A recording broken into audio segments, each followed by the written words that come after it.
I'm in Galicia, on the northwest coast of Spain, on the hunt for one of the region's most sought-after delicacies, pepper bears, or goose barnacles. They're delicious, expensive, everything a gourmet ingredient should be. But they're also at the bottom of a 300-foot cliff. My God. The fast-flowing water of the Atlantic makes the goose barnacles stronger, fatter, and tastier to eat. But abseiling into it is the only way to reach them. My God, this is insane. The powerful currents of the Atlantic are not something to mess with. Shit. I must be off my fucking rocker. Once the waves retreat, I've got just 30 seconds before they return to spot the goose barnacles and wrench them off the rocks.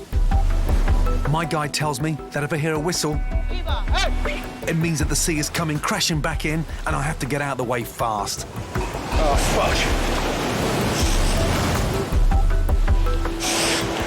The waves are knocking me all over the place. I can see the goose barnacles, but I keep on being pushed in the wrong direction. Finally, I've got my footing. Fuck me, you gotta be quick.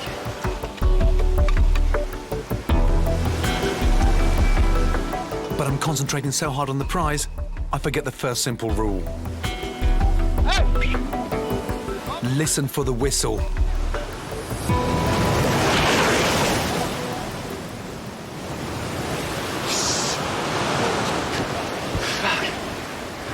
I've lost the fucking stick. Shit. Gracias. Thank you. You need a license to collect goose barnacles like this, but I was quickly starting to think who'd want one given the risks. Arriba. Oh, shit. Breaking them off the rock turns out to be the easy part. I've only collected a few handfuls when disaster strikes.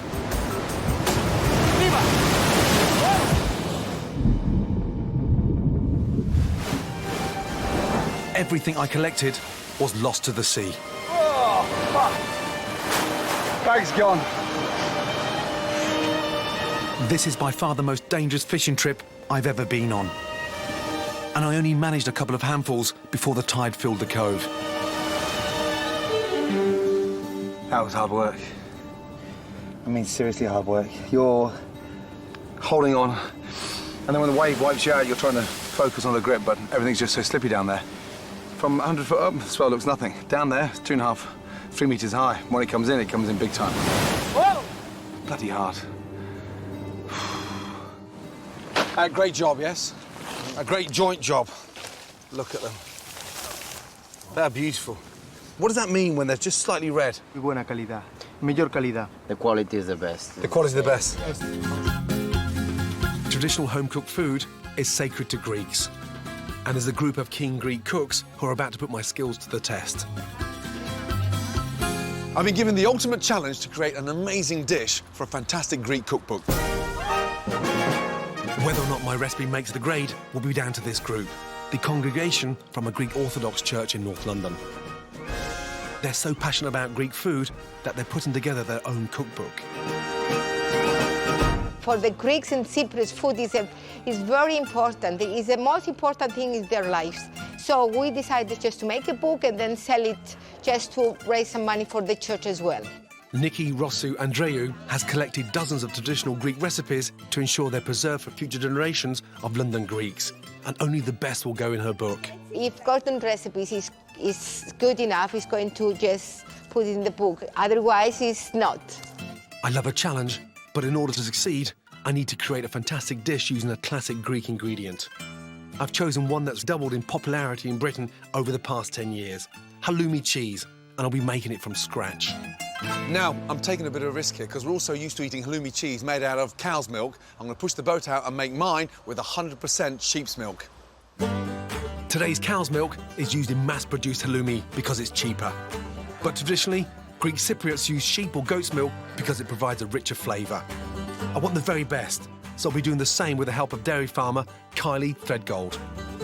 So why is it that we're not actually sort of eating and drinking more sheep's milk? A lot of people don't actually associate sheep with milk. No. You know, if you think of famous French cheeses. We got Roquefort. It's an unpasteurised sheep's milk cheese. Yeah. That's not a very big teat, is it? No, that's why I say it is a finger and thumb job, really, you know. Jesus. The fat content in sheep's milk will make my halloumi creamier and softer than cheese made with cow's milk. I tell you what, you make it look so easy. Yeah. And there's an art to it, isn't there? I think she's just about empty there, Gordon. You sell that unpasteurised? We do sell it unpasteurised. Obviously, we produce it normally in a nice, clean milking parlour. And... I mean, it's so creamy. It is Incredibly creamy. That looks fantastic, you know that? It does. Really good, thick, rich, creamy, and about to be turned into the most amazing halloumi. That's harder than I thought it was going to be, thank you. Well done. With a churn full of the freshest sheep's milk, I leave Essex and head to West Sussex to meet one of the only halloumi cheesemakers in the UK. Mark Hardy produces halloumi using nothing but sheep's milk, and I'm relying on his expertise to teach me to make the very best. This is halloumi we made about 3 days ago. I'm dying to taste it. Nice squeakiness to it. That's lovely. Got really good flavour. As it breaks down in the mouth, it's more creamy, beautifully seasoned all the way in, which is lovely. Yeah. Really nice indeed. So that's the objective, for mine to come out as good as this one. It is, I'm sure it will. My halloumi will be made using the most traditional Greek Cypriot methods. Never made it before, always been fascinated by its texture. Bring the milk up to 32 degrees. An enzyme is added called rennet, and in 30 minutes it sets the milk, so it can be split into curds and whey. And the curd here, that's basically this sort of... that's the foundation of the cheese. It's where the cheese will come from. As the curds and whey are warmed, the consistency constantly changes. It's like scrambled egg now. It does look like scrambled egg, doesn't it? The curd is then pressed into a mould and left to cool. The halloumi is simmered in the whey for 45 minutes, and it is this process that stops it melting like other cheeses when you cook it. So now they're floating. And that's it. Yep. Still quite soft, aren't they? When you lift it out, it should bounce back. Right. Basically, which is what it's doing. To preserve the cheese and give the halloumi its salty flavour, it's dropped into brine for 24 hours. Then it'll be dressed with mint to enhance its flavour. Octopus can be tricky to catch, so to maximise our chances, we're laying pots just off the coast. The more you lay, the luckier you get. So there's no bays or anything? No mussels, no cockle, nothing? Nothing at all. The octopus use the pots for shelter. I've heard they love shiny objects. Yeah, you're gonna put a coin in there. So I'm hoping a few quid will increase my chances. Good investment. Good investment. That's another one. It will be all full of octopus. If not, I'm going to dive and get my money back. Fingers crossed. We left our pots to do their work. But later that evening, Enzo decided to show me another method of catching the elusive Sicilian octopus. We should be sleeping right now. Yeah, we should be, but we are not. Right. We're going fishing. This is the way his father used to catch octopus, in the dead of night, when they come out to feed. Right, Enzo, so what's the process now? We're gonna look on the bottom of the sea, and as soon as we see any movement of the octopus looking for food, then we're gonna spear it. What colour are we looking for? The same color of the rocks. Finally, we found one. But as I moved in for the kill, the boat hit a rock. I lost my footing and the octopus disappeared. I was gutted.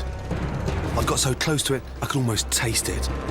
My favourite Sicilian octopus recipe would have to wait. Next morning, following rough weather overnight and with more bad weather forecast, I knew I had to get out to my pots fast. There's a lot bigger swell on the water today than yesterday. So here we go. Yeah. Fingers crossed. 15 or 16 octopus. Here's the first spot. There's anything in there? Shit. Nothing. Not even the coin. Not even the... Oh, yes, there is. Yeah, coin is in there. Here's the second pot. Second pot. Ah, shit. It wasn't just the first two that were empty. Oh, come on. Now you understand why they are expensive to buy octopus. We pulled all 35 pots without one octopus to cook with. An absolutely sweet fuck all.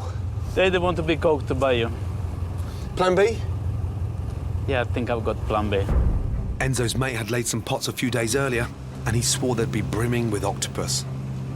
But before we could reach them, our luck turned from bad to worse.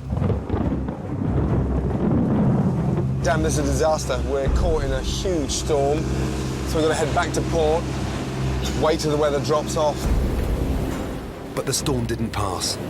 In fact, the weather got even worse. And it was 3 days before the clouds cleared and I could resume my octopus hunt. They're saying in town that's one of the worst storms in 40 years. With the sea finally calm, our chances were the best they'd ever been.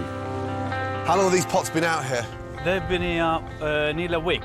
They will be full of octopus. First one? This one, Nothing. nothing. It's been the story of our lives for the past 5 days. Enza, not today. That's just the beginning. Ah, yeah, there is one. Yes. Yeah, inside. Finally. Inside. Finally. Here is the octopus. Jesus. Here is the... Finally.